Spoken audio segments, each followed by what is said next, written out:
बहनों भाइयों नमस्कार। ये जो आप पीछे फसल देख रहे हैं राई सरसों की है, बढ़िया है ना। वह ये कि हम इसको बोते समय बीज का शोधन कर लिया था। बीज शोधन करने से फसल में बीमारियां नहीं लगती।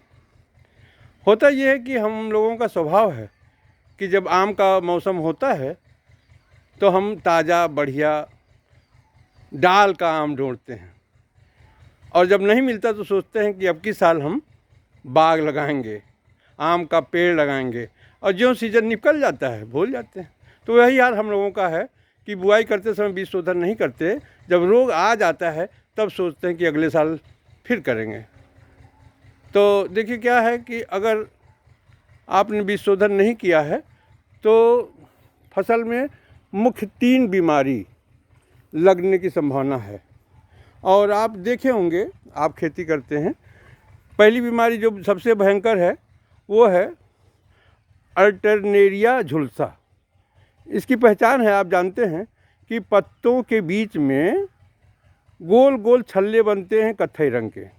एक पत्ते में एक बनेगा और फैलते फैलते पूरे पत्ते फैल जाता है।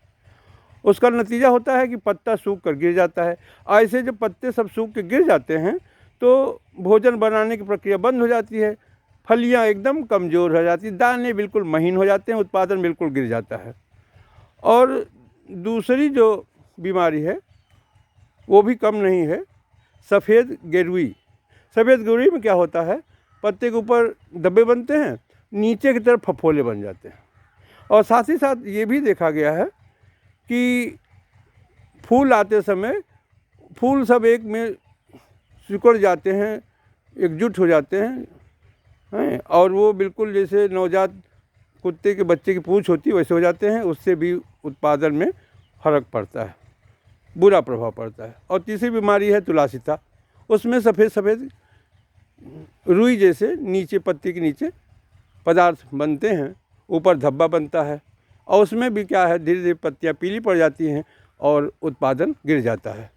तो अगर आपने बीज शोधन नहीं किया है या किया भी हो और बीमारी आ गई है और नुकसान होने की संभावना है तो आपको रसायन डालने का, फफूंदीनाशक रसायन डालने का सोचना पड़ेगा।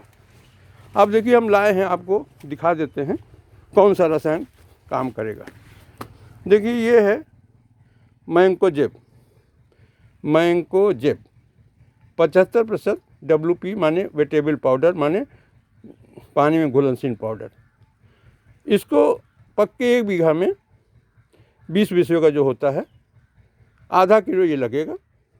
और आपके खेत में 6 टंकी पानी, 20 लीटर की ये टंकी है तो लगेगी 120 लीटर करीब। तो आप 6 लीटर पानी में इसको घोल लीजिए और 6 टंकी में 1-1 लीटर डाल के छिड़काव कर दीजिए, आपको बहुत अच्छा लाभ होगा।